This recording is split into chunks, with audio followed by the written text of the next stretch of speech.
встречаға. Мой лук. И кешегі ленточка. Так классно, прям внутри такое ощущение прекрасное. Ауаның өзін жұтынғанның өзі күшті болып келе жатырмын ғой. Менің энергиямды сіздерге жібердім.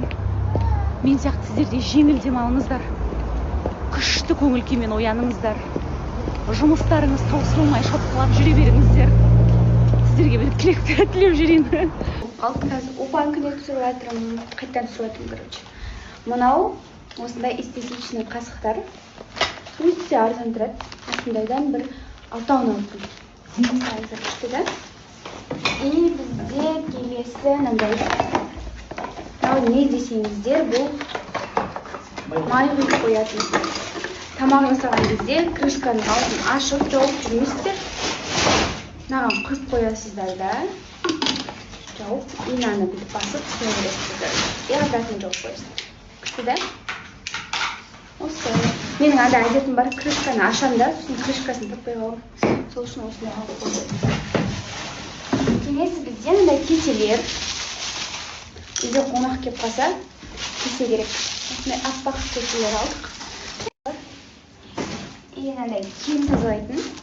Мен күйеуім офисқа кеткенде үстіне осымен тазалап береміз. И мынандай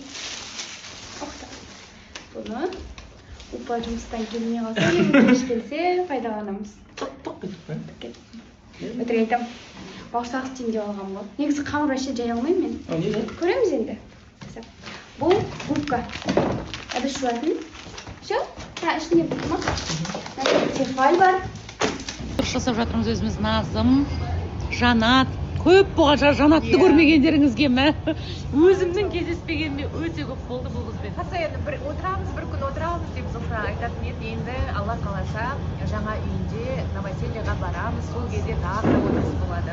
Бұйырса, иә, өстіп. Енді бұл қыздың қандай әңгімесі бар, не әңгімесі бар, әлі тұрмысқа шығып бірсәрте әлі басы бос қой бұның. Сөйтіп кездесіп әңгімемізді айтайық деп, әңгіме қалай Назымсыз өтеді дедік. Назым әңгімені айтқан кезде майын ағызып айтатшы. Сондай бір қасиеті бар да. Жанат маған 2020-да, иә? 2020-да не обещать етті? Сангрия. Будет скоро. Бұл не сангрия деген? 2020-да айтқан. Назым өзіміз отырып вино ішейікші сангрия деген кино бар деп. Сол әлі жоқ қой. Алла қаласа болады. 5 жыл өтті. Одан бері 4 үй алды. Бірақ сангрия ала алмай жүр. 4 үйдің біреусіне шақырса құрсын сангрия ішейік. Алла бұйыртса. В общем, қыздардың әңгімелері топ қап мына жақта бір телефонға да қарағым келіп отыр. Бірақ мына жақтағы әңгіме деген мені деген ой көш бермей жатыр ғой. Әңгімелерді біліп алайын, сосын сіздерге айтамын. Приятного аппетита. Иә, осылай өзіміз сорпалатып отқанымыз бар енді. Айтып сөйлеп түсіндіріп шықпасам, адамдар деген уже өсек өтіп. Қандай оймен келіп тұрғанын білмеймін, просто түсіп жатыр. Қандай оймен келіп өзім айтып сөйлеп түсіндіріп шықпасам, адамдар деген уже өсек өтіп тарап тастаған сияқты. Қазір уже біз Ағыркенің туған күнінен бастап, қалай мен сол ортаға қарай кішкене қатысым бола бастады. Өсектер, хейтерлардың өтірік видео жасағандары, төбесіне жазып қоюлары, хотя менің ешкіммен қатысым жоқ болса да, солай жасап жатыр. Бірінші біз Ағыркенің туған күні, яғни қатысушылармен жасаған туған күнде барған кезімізде ол өзінің достарын шақырды, яғни араласып жүрген адамдарын. Мен кім бар, кім жоқ, қатты бір шаруам жоқ екен. Яғни мен де группада бармын, мен де осындай уақытта келіңіздер деген сияқты енді құрбылары ретінде ұйымдастырғаннан кейін шақырдық. Бірақ менің ешкіммен байланысым жоқ ол жерде ол адаммен. Және бір адаммен қосылыпты деген сияқты өтірік өсек таратпаңыздар. Ал Алишермен Аягөздің тойында, үйлену тойында біз Адыл деген адаммен суретке түсіп тұрмыз. Адыл деген жігітпен сол кезде қасымызға келіп тұрды. Жерхан қасымызға келіп тұрды да, мен оның бар түсіп жатқанда мән бермей қалдым. И уже есімді бүйтіп қарап қалған кезінде артқа қарай жүрейін десе, менің аяғымның астында декорация жатыр, жаңағы гүлдер жатыр да. Мен жүре алмай қалдым мүлде полностью.